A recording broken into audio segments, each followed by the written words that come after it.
Cette nuit-là devait être la plus belle de sa vie.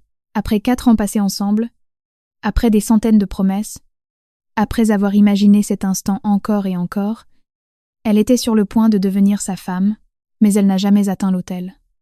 Car quelques minutes plus tôt, tout s'est embrasé, les lumières se sont éteintes. Les invités ont commencé à courir. Les cris ont envahi la salle. Et pendant que tout le monde tentait de fuir, elle est restée prise au piège. Seule, entourée de fumée, incapable de respirer, incapable de trouver une issue. Mais le pire n'a pas été le feu. Le pire, c'est ce qu'elle a vu ensuite. Parmi les flammes, elle a aperçu son fiancé, l'homme qui avait juré de l'aimer, l'homme qui était censé la protéger. Pendant quelques secondes, elle a cru qu'il venait la sauver. Elle a cru qu'il rebroussait chemin pour elle, qu'elle était toujours sa priorité. Mais elle avait tort.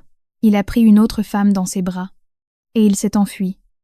La laissant derrière lui, cette image allait la hanter pour toujours, car elle ne regardait pas une inconnue, ni une invitée ordinaire. Elle regardait la femme avec qui il lui avait juré qu'il ne se passait rien, son amante, et tandis que les flammes ravageaient les lieux, elle a compris quelque chose de bien plus douloureux que n'importe quelle brûlure. Elle n'avait pas perdu son fiancé cette nuit-là. Elle l'avait perdu bien avant. Seulement, elle ne le savait pas encore, et 3 jours plus tard, alors que tout le monde pensait que l'histoire était terminée. Le véritable cauchemar a commencé. Valentine Rousseau avait 42 ans, des cheveux bruns, relevés par 2 épingles ornées de perles qui avaient appartenu à sa grand-mère, des yeux clairs qui avaient toujours déconcerté les gens, car il n'arrivait jamais à se décider entre le vert et le noisette.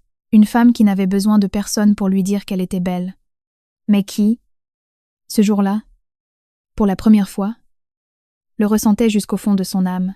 Elle était directrice de la communication dans une agence de design. Un poste qu'elle avait gagné grâce à 10 ans d'efforts silencieux. À arriver tôt, à tout vérifier 2 fois. À s'assurer du confort des autres avant même de penser au sien, c'était ça. Valentine, la femme généreuse, attentionnée, celle qui, lorsqu'elle aimait sans réserve. Et cela faisait 4 ans qu'elle aimait Romain Laurent, 4 ans de longs dîners, de petits voyages, de conversations qui s'étiraient parfois jusqu'à ce que le café refroidisse, 4 ans à bâtir quelque chose qu'elle croyait solide, réel. À elle, Romain était architecte, sérieux, ambitieux, le genre d'homme qui, lorsqu'il entre dans une pièce, en modifie l'atmosphère, pas seulement par son physique, bien qu'il fût séduisant, mais par cette assurance qu'il portait comme un vêtement de créateur, cette certitude de savoir exactement ce qu'il valait. Valentine l'avait admiré dès le début. Et il l'avait choisi. Elle, ou du moins, c'est ce qu'elle croyait. Le mariage se tenait au domaine de l'Orangerie, une bâtisse du XIXe siècle, restaurée, aux portes de la ville, avec ses murs en pierre blonde, ses jardins débordant de bougainvilliers, et une salle de réception aux plafonds immenses, où l'écho de la musique résonnait différemment, plus vaste, plus ancien, comme si le bâtiment lui-même voulait en garder le souvenir. Ils avaient invité 120 personnes, la famille des 2 côtés, les amis d'université, les collègues de Romain, l'équipe de Valentine. Tout était prêt, les fleurs, le menu gastronomique, le groupe de jazz en live, le photographe que Valentine avait réservé 6 mois à l'avance, car elle avait vu son travail en ligne, et savait qu'il était le bon. Les détails, toujours les détails.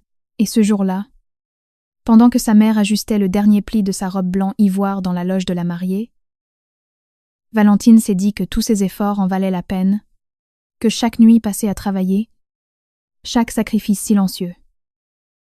Chaque fois qu'elle avait choisi de rester alors que son instinct lui disait de partir, tout l'avait menée à cet instant. Au miroir, à la robe, à la sensation d'être enfin exactement à la bonne place. Personne dans cette loge ne savait ce qui était sur le point de se produire. Personne ne l'imaginait. La cérémonie a commencé à 10 à 7 heures. Le soleil d'octobre chauffait encore doucement lorsque Valentine a remonté l'allée du jardin, au bras de son père. Les bougainvilliers fuchsia encadraient le chemin, comme si quelqu'un les avait peints là uniquement pour cet instant. Romain l'attendait au bout de l'allée. Et elle l'a regardé. Elle l'a regardé comme on ne regarde que quelqu'un qu'on croit connaître véritablement. Avec cette confiance paisible de celle qui ne craint rien, car elle n'a aucune raison d'avoir peur. Il a souri. Un sourire parfait. Trop bien répété. Ou complètement sincère. Ça, Valentine ne le savait pas à ce moment-là. Elle n'avait pas à le savoir. C'était son mariage. C'était le jour qu'elle avait imaginé avec tant de patience. De soin et d'amour. Les mots de l'officiant ont résonné dans le jardin. La promesse de s'aimer, de prendre soin l'un de l'autre, de se choisir mutuellement.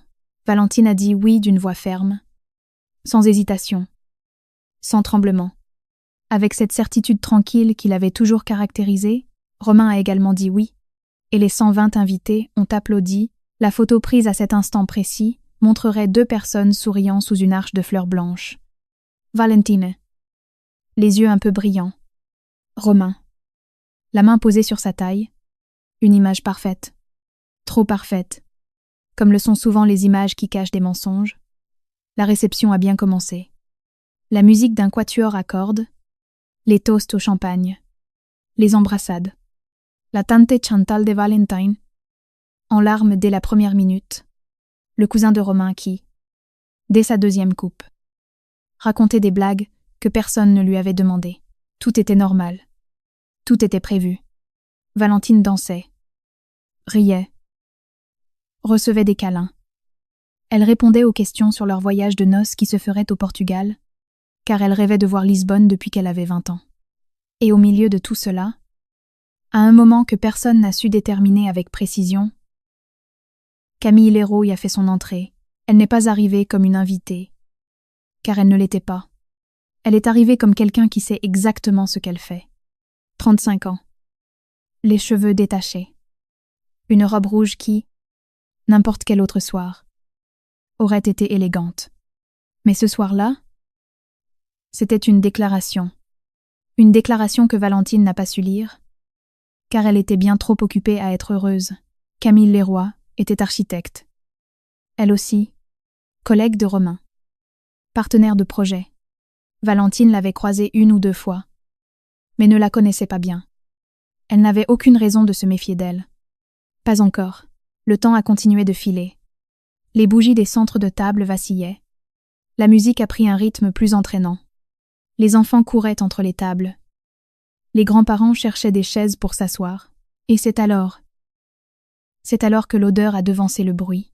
De la fumée. Une odeur étrange. Qui ne provenait ni des bougies, ni des cuisines. Une odeur âcre. Dense. Qui descendait du plafond. Quelqu'un a hurlé depuis le couloir intérieur. Puis le son s'est multiplié. L'incendie a commencé dans le local technique du 1er étage. Personne n'a jamais su exactement comment. Une surcharge électrique. Un vieux câble. La combinaison exacte de négligence et de malchance, qui transforme une fête en cauchemar, le feu s'est propagé vite. Plus vite que ce que quiconque aurait pu imaginer. Les murs anciens du domaine. Ces mêmes murs qui lui donnaient son charme d'un autre siècle, étaient faits de vieux bois et de pierres sèches. Des matériaux qui brûlent, en moins de 4 minutes. La fumée a envahi le couloir intérieur qui reliait la salle de réception à la terrasse extérieure. Le chaos a été immédiat. Des cris, des chaises renversées, des gens courant sans savoir exactement dans quelle direction. Les serveurs ouvraient les portes latérales à la volée. Les mères cherchaient désespérément leurs enfants. Les hommes essayaient de s'orienter. Alors que la fumée commençait à descendre, Valentine était dans la loge de la mariée quand tout a basculé. Elle l'a entendu de l'intérieur. D'abord les voix, puis les bruits de pas précipités dans le couloir, puis l'odeur. Elle est sortie dans le passage. La fumée était déjà visible. Pas encore opaque, mais suffisante pour comprendre que le danger était réel. Elle a commencé à marcher vers la salle, d'un pas rapide, sans courir, parce qu'une part d'elle avait besoin de comprendre avant de céder à la panique, mais le couloir était rempli de gens qui venaient en sens inverse. Des gens qui poussaient, qui hurlaient, qui ne regardaient plus où ils allaient. Quelqu'un l'a bousculée violemment, sans le vouloir. Valentine a perdu l'équilibre et a basculé contre une porte latérale qui s'est ouverte vers l'intérieur. C'était une petite salle de réunion, inutilisée ce soir-là, sans fenêtre vers l'extérieur, seulement cette porte, et lorsqu'elle a essayé de l'ouvrir pour sortir, elle était bloquée par le flot de la foule paniquée de l'autre côté. Elle a poussé de toutes ses forces. Personne ne l'entendait. Elle a frappé contre le bois. Le vacarme à l'extérieur était assourdissant. Elle a voulu appeler, mais son sac était resté dans la grande salle. Et son téléphone avec... La fumée a commencé à s'infiltrer sous la porte. Ce n'était pas encore une fumée noire. Mais c'était suffisant pour que sa gorge commence à se serrer. Suffisant pour que ses yeux brûlent. Suffisant pour que la peur cesse d'être une idée et devienne une sensation physique, réelle. Logée en plein milieu de sa poitrine, Valentine a reculé vers le fond de la pièce. Elle s'est accroupie. Parce qu'elle avait entendu dire un jour que la fumée monte. Et que l'air respirable reste en bas. Qu'il fallait rester près du sol. Être là. Sur le carrelage froid de cette salle obscure, avec sa robe blanc ivoire déjà tachée de gris, Valentine a attendu. Elle a attendu et elle a pensé à Romain. Elle s'est dit qu'il la chercherait. Qu'à un moment donné, au milieu de toute cette confusion, il penserait à elle et viendrait. Parce que c'est ce que font les maris. C'est ce que font les hommes qui promettent de vous protéger. Ils reviennent. C'est ce que Valentine croyait, qu'il reviendrait. À l'extérieur, la cour principale était déjà pleine de monde. Les pompiers ont mis 11 minutes à arriver. 11 minutes qui, pour ceux qui étaient coincés à l'intérieur, ont semblé durer une éternité. La plupart des invités sont sortis sans blessures graves, certains avec des brûlures légères, d'autres avec des coupures causées par le chaos de l'évacuation, tous avec le cœur battant à rompre et les vêtements imprégnés de suie. Romain était sorti très tôt. Il se trouvait près de la sortie principale quand tout a commencé, l'un des premiers à comprendre que le feu était réel, et quand il a compris, il a réagi. Il a cherché quelqu'un. Mais ce n'était pas Valentine, c'était Camille Leroy, qui se trouvait à l'autre bout de la salle, près du bar, un verre à la main et une expression mêlant la peur à une étrange attente, comme quelqu'un qui s'attendait depuis longtemps à ce que tout explose. Romain s'est précipité vers elle. Il l'a attrapée par le bras, il l'a guidée vers la sortie, et quand ils ont atteint la cour, quand l'air frais les a frappés et qu'ils ont toussé, quand ils se sont regardés avec ce soulagement charnel de ceux qui viennent d'échapper au pire, Romain l'a prise dans ses bras. Il l'a serrée contre lui. De ses deux bras, avec cette étreinte viscérale qu'on donne quand le corps a besoin de confirmer que la personne qui compte le plus est en vie, personne ne l'a remarqué à cet instant précis. Personne, à l'exception de Madame Agnès, la voisine de table de Valentine. Elle était sortie quelques secondes plus tard, sans savoir exactement ce qu'elle regardait. Elle a su que quelque chose clochait terriblement. Les pompiers sont entrés. Le feu a été maîtrisé en 30 minutes. Et c'est un jeune pompier, d'à peine 25 ans, qui a trouvé Valentine au fond de cette petite pièce, accroupie, consciente, la robe souillée, les yeux rougis, les bras entourant ses propres genoux, comme si elle espérait se protéger d'un coup qu'il avait déjà atteinte. Le pompier lui a demandé si elle pouvait marcher. Valentine a répondu que oui, elle a marché. Elle a traversé le petit couloir encore enfumé. Elle est sortie sous le porche. Elle a atteint la cour. Et c'est là, dans cette cour, au milieu du chaos, entre les gyrophares des ambulances, les couvertures de survie et les cris des gens qui se cherchaient, c'est là que Valentine a vu Romain. Elle l'a vu, bien avant qu'il ne la remarque. Il était de dos. Il avait une main posée dans le dos de Camille. Camille avait la tête appuyée sur son épaule, et il lui murmurait quelque chose à l'oreille. Quelque chose que Valentine n'a pas pu entendre, mais qu'elle a vu. Elle a vu la forme exacte de ce moment, la forme que prend l'évidence, lorsqu'elle est réelle depuis longtemps. Ce n'a pas été comme un coup de foudre ou un déchirement intérieur. C'était pire. C'était le silence le plus glacial que Valentine ait jamais ressenti de sa vie. Le genre de silence qui s'installe quand une chose qu'on croyait absolue commence à s'effondrer au ralenti. Romain s'est retourné. Il l'avouait. Et sur son visage, il n'y a eu aucun soulagement. Il n'y a pas eu l'expression d'un homme qui vient de retrouver la personne qu'il cherchait désespérément. Il y a eu autre chose, quelque chose qui ressemblait à de la culpabilité, quelque chose qui ressemblait à la surprise d'être pris en faute, quelque chose qui, tout au fond, ressemblait à de la honte. Il s'est doucement écarté de Camille. Il a fait un pas vers Valentine. Dieu, merci. Tout est. Valentine a levé une main. C'est tout. Une main levée. En silence. Un geste qui disait tout ce qu'elle refusait de dire à cet instant. Pas ici. Pas entourée de 120 personnes. D'ambulances. De fumée.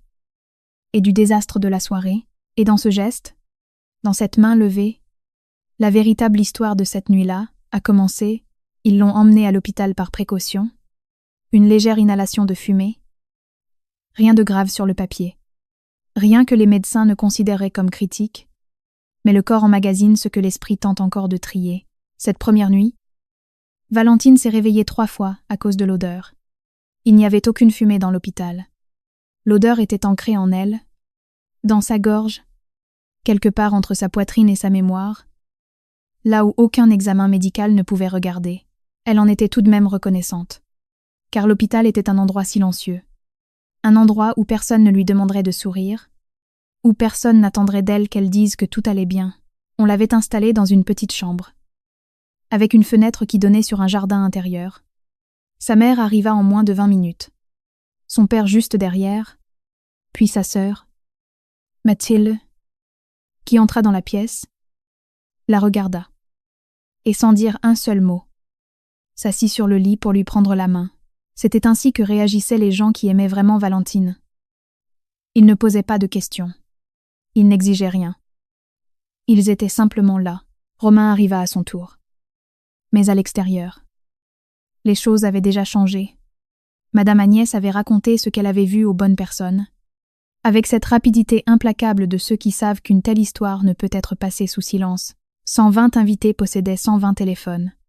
Et le matin même, l'associé de Romain, Julien Delorme, avait reçu un message du plus gros client de leur cabinet. Pas à propos de leur projet.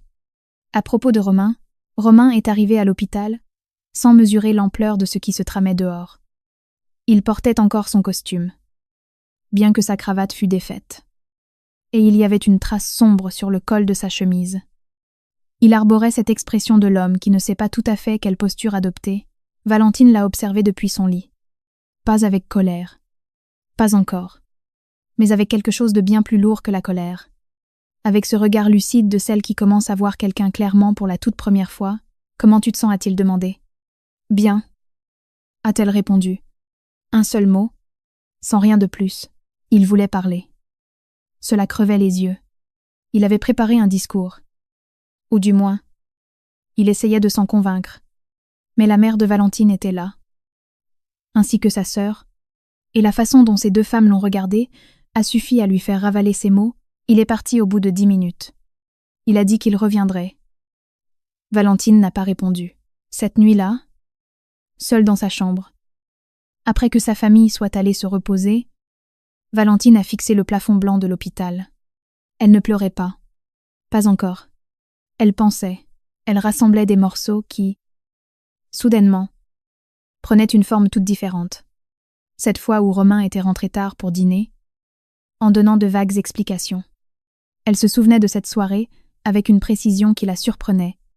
Elle avait préparé des pâtes, un plat simple qu'il adorait. Elle l'avait attendu 40 minutes, sans l'appeler, car il lui avait dit qu'il détestait qu'on lui mette la pression quand il travaillait. Quand il était rentré, il avait dit qu'il était resté pour revoir des plans avec un collègue. Valentine n'avait pas demandé quel collègue. Elle n'avait pas posé de questions, parce qu'en 4 ans, elle avait bâti une confiance qui n'exigeait pas de preuves. Ou c'est ce qu'elle croyait. Elle s'est aussi souvenue de ce dimanche après-midi. Il y a peu, être 8 mois. Ils étaient au marché. Le téléphone de Romain avait sonné, et il l'avait retourné face contre la table avant de décrocher. C'était un geste infime, presque imperceptible. Valentine l'avait remarqué, mais n'y avait rien vu, littéralement rien, car son esprit ne s'aventurait pas sur le terrain de la méfiance. Et puis, il y avait eu cette photo de travail que Romain avait publiée sur ses réseaux, un événement d'architecture, plusieurs confrères, Romain au centre, et Camille à ses côtés. Avec ce sourire radieux de celle qui se trouve exactement là où elle veut être, Valentine avait commenté cette photo. Elle avait même écrit un mot affectueux. Maintenant, elle revoyait cette image avec une lucidité glaçante. Les pièces du puzzle n'étaient pas nouvelles. Elles avaient toujours été là. Mais aujourd'hui, elle pouvait les assembler dans le bon ordre. Et elle formait une image que personne n'avait osé lui montrer. Ou qu'elle-même avait refusé de voir. Et ce que cette image révélait lui retournait l'estomac, pas seulement à cause de la trahison, mais à cause de la cruelle évidence, au moment le plus extrême d'une nuit, qui aurait dû être la plus importante de sa vie, Romain Laurent avait choisi une autre femme. Sans hésitation, sans chercher Valentine d'abord, sans même penser à elle, il l'avait abandonnée à l'intérieur. Il l'avait laissée seule, dans une pièce sombre, avec la fumée glissant sous la porte et sa robe blanche virant au gris, pendant que lui guidait une autre femme vers l'air frais et la serrait dans ses bras, au milieu de la cour.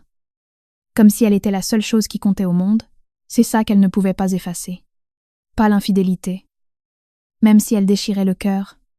Maïssa, l'abandon chirurgical, le choix fait dans la seconde où les choix sont les plus absolus, quand il n'y a pas le temps de réfléchir, quand le corps agit guidé par ce qu'il veut viscéralement, et ce que Romain voulait à ce moment-là, ce n'était pas elle.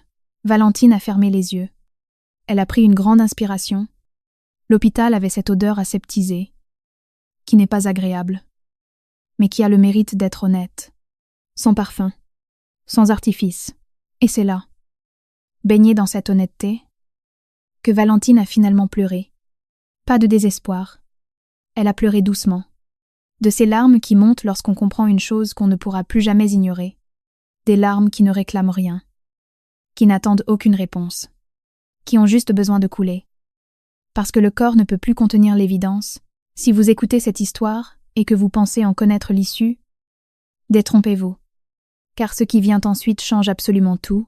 Le deuxième jour à l'hôpital, Valentine a parlé au médecin, qui a confirmé qu'elle pouvait sortir dans l'après-midi. Elle n'a pas appelé Romain pour le prévenir. Elle a appelé sa sœur.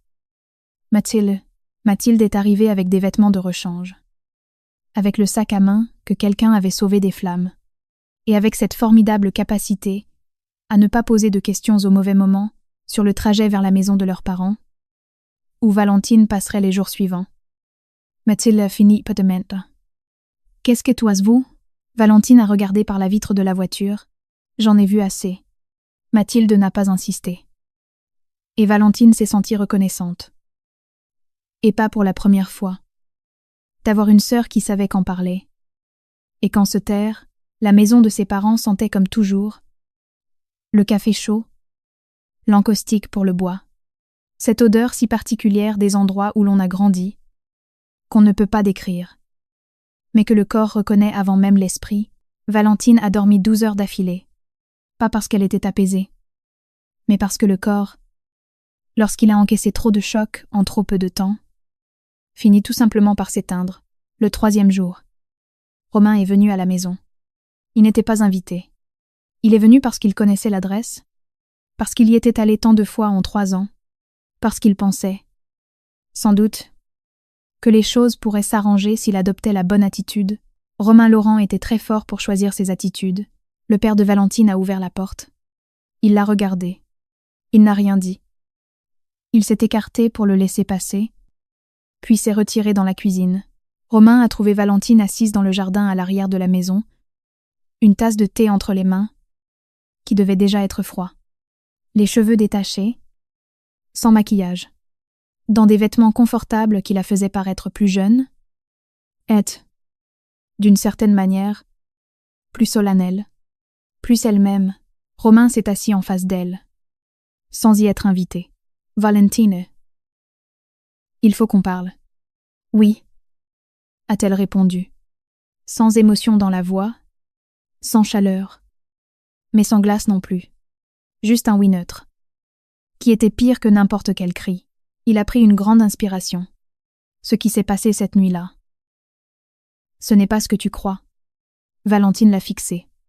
Et dans son regard, il n'y avait pas l'ombre d'un doute. Il n'y avait pas l'expression de quelqu'un qui attend d'être convaincu. Il y avait une fermeté implacable.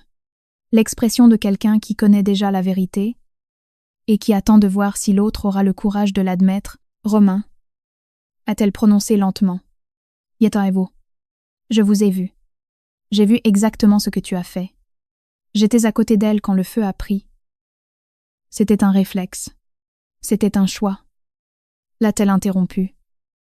Sans élever la voix, avec ce calme qui pèse bien plus lourd que la colère. Quand tout s'est effondré, tu as fait un choix, et tu ne m'as pas choisi. Il a ouvert la bouche, l'a refermée, puis l'a rouverte. Valentine. Il y a des choses que tu ne sais pas. Peut être bien, a-t-elle rétorqué. Et peut être que je n'ai plus la moindre envie de les savoir. Romain est resté figé. Quelque chose sur son visage s'est métamorphosé. Ce n'était pas encore du remords. C'était plutôt la confusion d'un homme qui a toujours joué avec les mêmes cartes. Et qui découvre brusquement que les règles du jeu ont changé. Tu es en train de dire que c'est fini. Valentine a pris une gorgée de son thé froid. Je suis en train de dire que l'homme que je croyais que tu étais n'existe pas. Et je ne peux pas me marier avec quelqu'un qui n'existe pas. Romain a mis du temps à réagir. Mais ça fait 4 ans. 4 années. Plus ce qui s'est passé cette nuit-là. A-t-il balbutié? Tout est lié. A-t-elle tranché? Il a voulu ajouter quelque chose. On voyait qu'il avait des arguments en réserve. Il avait préparé un plaidoyer. Romain préparait toujours des arguments. Il était architecte. Il construisait des choses. Mais Valentine s'est levée. Elle a ramassé sa tasse. Et juste avant de rentrer dans la maison, elle s'est arrêtée un instant. Romain, j'espère que tu as sauvé la personne que tu voulais vraiment sauver. Parce que celle que tu as perdue, c'est moi. Elle est rentrée. La porte n'a pas tremblé en se fermant. C'était aussi ça? Valentine. Exactement ça. 2 semaines après sa sortie de l'hôpital, Valentine a ouvert un email qui ne lui était pas destiné. C'était un transfert que l'assistante de Romain lui avait envoyé par erreur, en confondant les contacts. C'était une réservation d'hôtel, à Porto Vecchio, pour 2 personnes. La date? Le week-end précédant le mariage. Valentine a fixé l'écran pendant un long moment. Ce n'est pas de la rage qu'elle a ressentie. C'était quelque chose de beaucoup plus froid. La confirmation absolue que ce qu'elle avait vu dans la cour n'était pas une impulsion, ce n'était pas une réaction dictée par l'urgence. C'était une routine. C'était un système bien rodé qui fonctionnait depuis longtemps. Pendant elle choisissait des fleurs, engageait un photographe et rêvait de Lisbonne. Elle a fermé l'email. Elle ne l'a pas transféré. Elle ne l'a montré à personne. Elle l'a classé dans un dossier qu'elle n'a plus jamais rouvert. Parce que certaines vérités n'ont pas besoin de public. Elles ont juste besoin que vous les regardiez en face. Seules. Pour les comprendre une bonne fois pour toutes. Et Valentine avait compris. Ce qui est arrivé ensuite n'a pas été une explosion. Les explosions sont rapides. Bruyantes. Elles laissent des débris qu'on peut voir et mesurer. Ce qui est arrivé à Romain Laurent a été très différent. Ce fut comme regarder se désagréger une chose construite sur la durée, lentement, sans un moment précis où tout s'écroule, juste une perte constante et silencieuse. Qu'on remarque à peine au début. Ses associés au cabinet d'architecture ont commencé à poser des questions, pas sur l'incendie, sur Camille, sur cette relation que plusieurs personnes dans l'entreprise soupçonnaient déjà, et que l'incendie avait ramené à la surface de la manière la plus spectaculaire possible. Romain a nié. Il a tenté de minimiser. Mais les rumeurs avaient déjà fait le tour, et le plus gros client du cabinet a demandé une réunion qui n'avait strictement rien à voir avec des projets, Julien Delorme, l'associé de Romain, est ressorti de cette entrevue avec le visage de quelqu'un qui vient d'apprendre une très mauvaise nouvelle. Le client avait entendu parler de l'incendie, de Camille, de Valentine restée à l'intérieur, et il avait annoncé très calmement qu'il préférait collaborer avec des personnes dont la vie privée ne générait pas de scandale. Julien a expliqué la situation à Romain l'après-midi même. Dans son bureau, sans cri, sans drame, avec cette froideur propre au monde des affaires, qui fait parfois bien plus mal qu'une bagarre. Romain, cette histoire nous fait perdre de l'argent. Et Romain, qui avait toujours réponse à tout, qui n'a rien su dire, mais les affaires n'étaient que le début, car 3 jours plus tard, Quelqu'un a publié quelque chose sur les réseaux sociaux. Ce n'était pas un long discours. Ce n'était pas une dénonciation larmoyante. C'était pire. C'était une photo. Celle que Madame Agnès avait prise ce soir-là dans la cour. Sans même savoir qu'elle photographiait quelque chose de capital, elle filmait juste le chaos. Mais sur cette image, on voyait très clairement Romain serrant Camille dans ses bras, à quelques mètres des ambulances. Pendant que les pompiers luttaient encore à l'intérieur, c'est une cousine de Valentine qui l'a publié. Avec 3 mots. Seulement 3 mots. Il l'a abandonnée. En 48 heures, la photo avait circulé parmi leurs collègues, leurs connaissances, et même des gens qui ne connaissaient personne, mais qui comprenaient très bien ce qu'ils regardaient. Romain a tenté de contacter celle qui l'avait postée. Il était trop tard. Les images qui montrent notre véritable visage ne peuvent pas être effacées, ni des écrans, ni, encore moins, tout de la mémoire de ceux qui les ont vus. Camille n'a pas disparu immédiatement. Les 2 premiers jours, elle répondait encore. Elle a envoyé un message à Romain pour lui dire qu'elle s'inquiétait pour lui, que cette nuit avait été un traumatisme pour eux deux. Romain a lu ce message et a ressenti un semblant de soulagement. Il lui restait quelqu'un.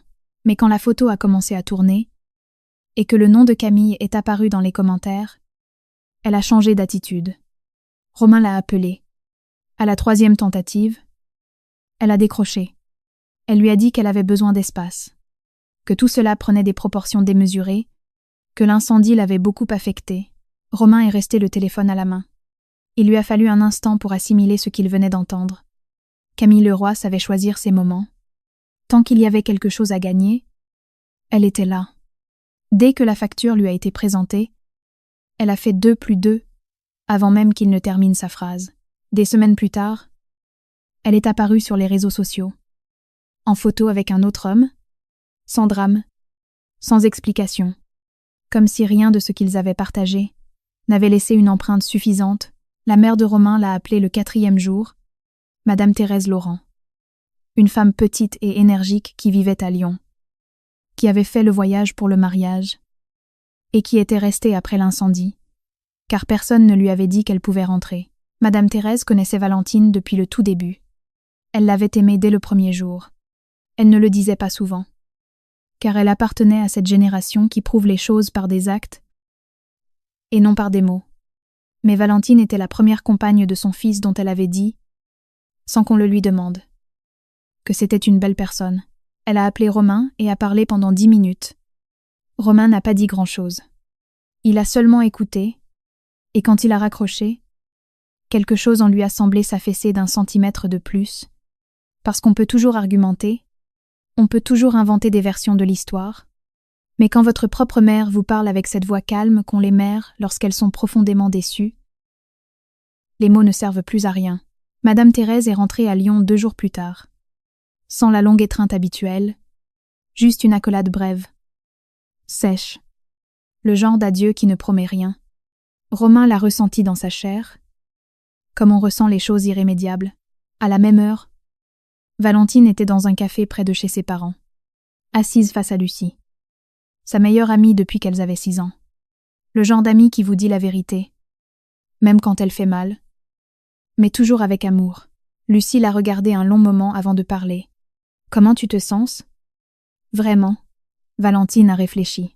« J'assimile. » A-t-elle dit. « Il y a des moments où j'ai si mal que je ne sais plus comment respirer. Et il y a d'autres moments où je ressens quelque chose qui ressemble à de la paix, et je ne sais pas laquelle de ces 2 sensations m'effraie le plus. » Lucie a hoché la tête. « La paix t'effraie, parce que tu n'es pas habituée à la ressentir sans lui. » Valentine l'a regardé.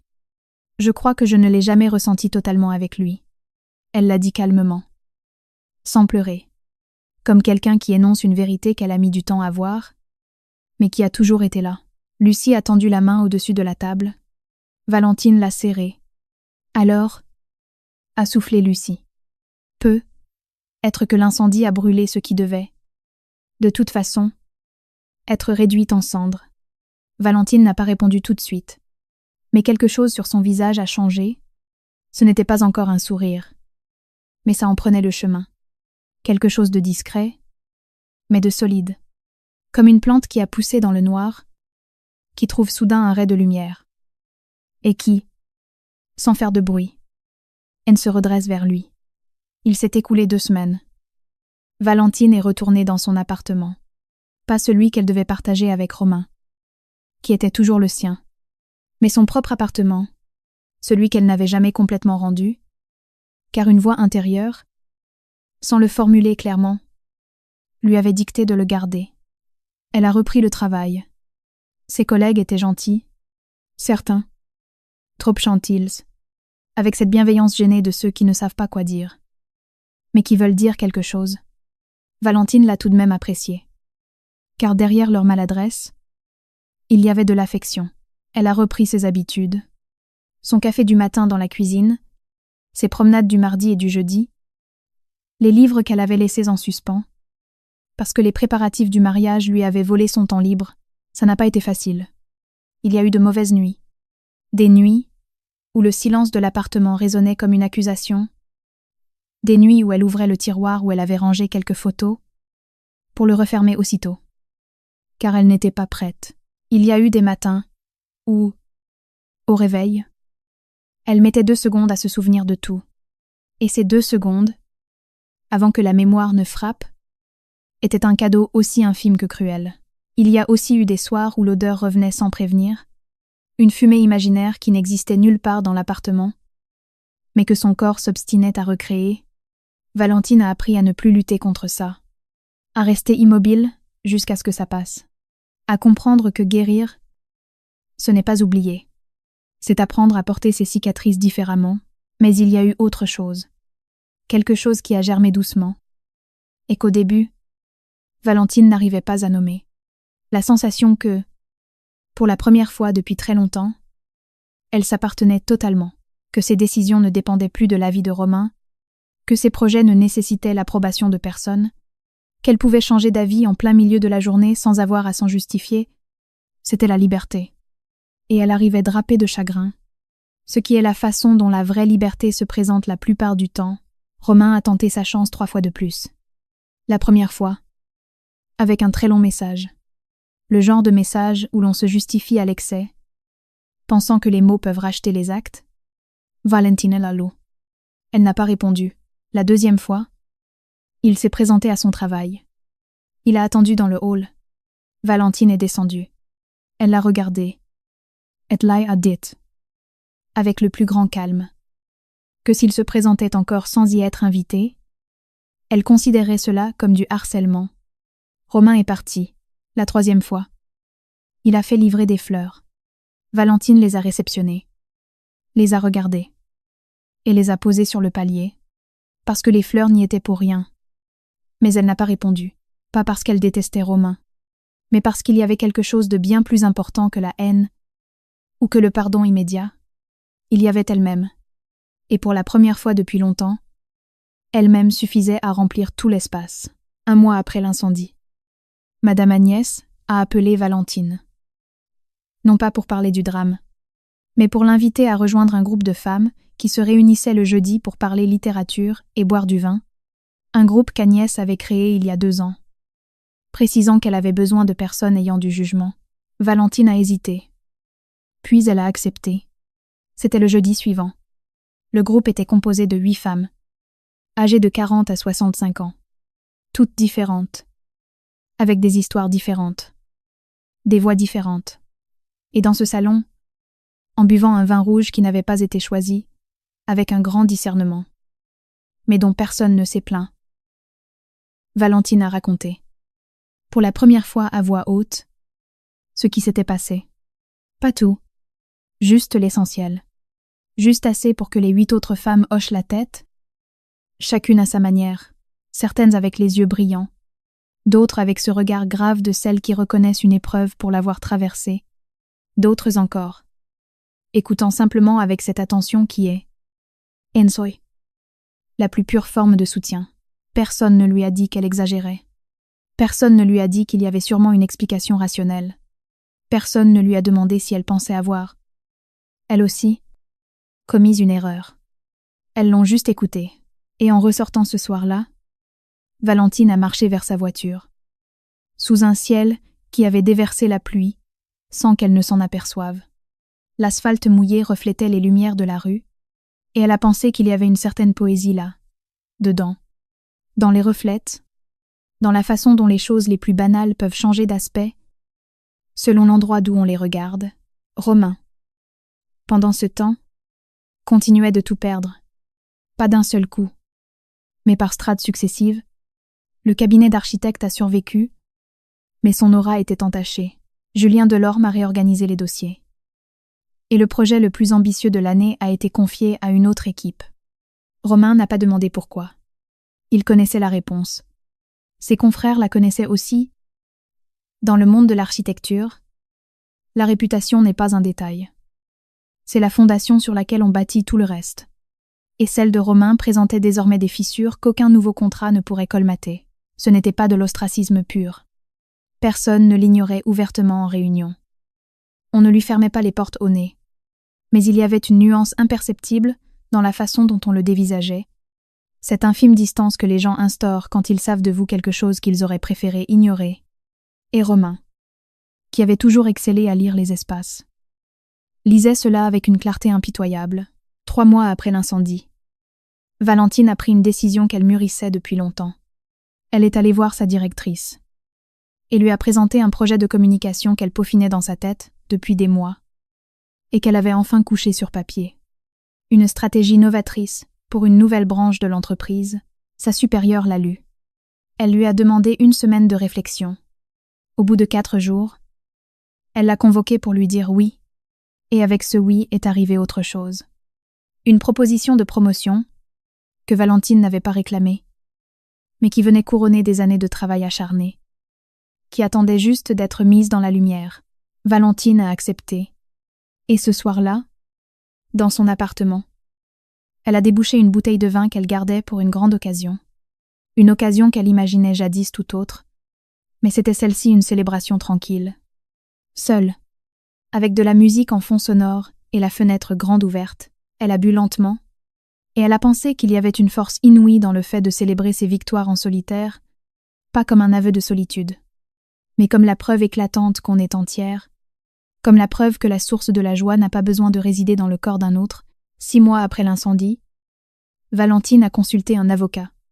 Pas parce que Romain avait commis une infraction, mais pour régler la logistique, un compte joint ouvert pour le mariage, des documents signés pour un appartement qu'ils devaient louer et qu'ils n'ont jamais habité, des questions matérielles, sans charge émotionnelle, mais indispensables pour que la vie suive son cours. La procédure a été pacifique. Romain n'a dressé aucun obstacle. Être parce qu'il savait qu'il n'avait plus aucune autorité morale pour le faire. Être parce qu'à ce stade, une part de lui avait accepté sa propre déroute. Ils ont signé les papiers. Ils ne se sont pas croisés ce jour-là. Tout s'est fait par l'intermédiaire des avocats. Et lorsque Valentine a reçu le dernier document paraphé, et qu'elle l'a rangé dans un classeur, elle n'a ressenti ni soulagement extatique, ni tristesse, ni colère.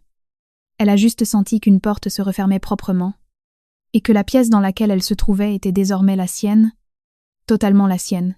1 an après l'incendie, Valentine est retournée au domaine de l'orangerie.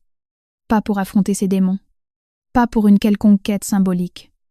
Elle y est allée parce que le lieu avait été restauré, réouvert, et parce que Madame Agnès, amie de la propriétaire, l'y avait conviée pour un événement culturel. Valentine a hésité. Puis elle a accepté, parce qu'elle finissait toujours par affronter les choses qui lui faisaient un peu peur. Pas par défi, mais parce qu'elle avait appris, en 42 ans, que les choses effrayantes cachent parfois les présents les plus inattendus. Elle est arrivée au domaine un après-midi d'octobre. Le même mois, presque la même douceur dans l'air. Les bougainvilliers étaient toujours là. Être plus dense encore. La pierre blonde accrochait la lumière différemment à cette heure-là. Sous ce soleil d'automne presque orangé, Valentine a traversé la cour. S'est arrêtée dans le couloir intérieur. Elle a observé les murs rénovés. Toute trace de suie avait été effacée, l'endroit embaumait le bois ciré, et les fleurs fraîches, elle n'a pas ressenti ce qu'elle redoutait. Le poids du souvenir ne l'a pas écrasée. Elle a ressenti quelque chose de l'ordre de la distance. comme lorsqu'on contemple la photographie d'un événement réel, mais qui n'a plus le pouvoir de vous meurtrir. Elle est entrée dans la salle, a salué Agnès, a rencontré de nouvelles têtes. Elle a bu un vin qui, cette fois, avait été choisi par de vrais connaisseurs. Elle a écouté un jeune musicien jouer de la guitare avec une délicatesse folle, donnant l'impression que le silence entre les notes faisait lui-même partie de la mélodie, et à un instant précis, debout, près de l'immense baie vitrée, donnant sur le jardin, Valentine a ressenti cette chose insaisissable, la certitude absolue d'être exactement à sa place, que le chemin qui l'avait menée jusqu'ici, aussi cruel fût-il, était l'unique chemin possible pour atteindre cet endroit précis.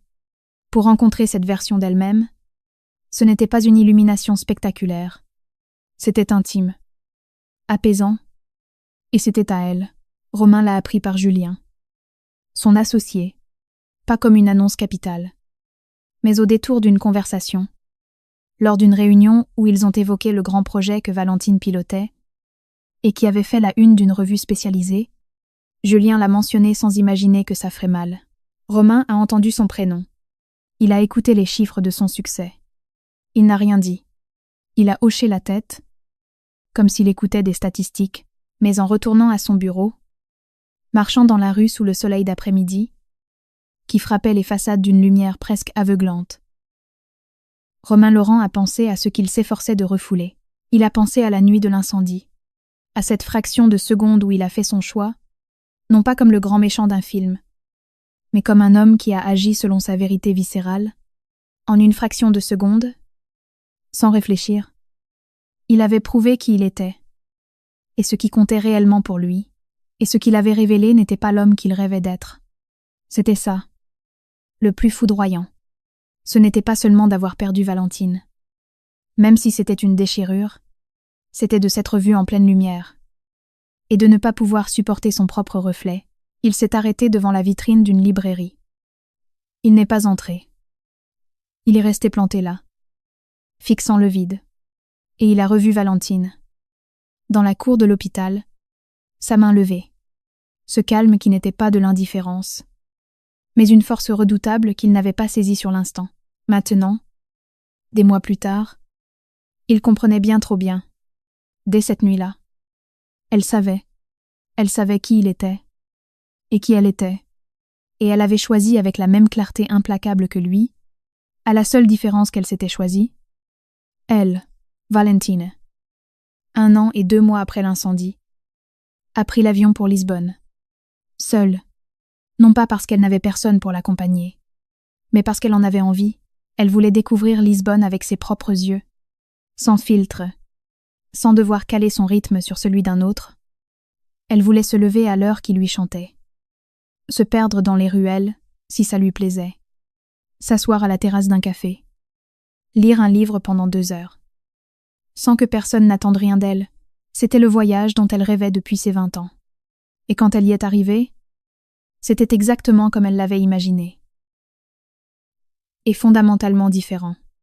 Ce qui est le propre des rêves qui se réalisent, ils vous surprennent toujours. Le fleuve, le Tay, était bien plus immense que sur les photos. Les vieux tramways grimpaient les collines avec une noblesse d'un autre temps, qui la toucha sans crier gare. Les azulejos sur les façades racontaient des histoires qu'elle ne pouvait pas déchiffrer, mais qu'elle ressentait vibrer, et par une belle fin d'après-midi, attablée en terrasse, face au fleuve, avec un café comme on ne sait le préparer qu'au Portugal. Valentine a ouvert son carnet. Elle a écrit.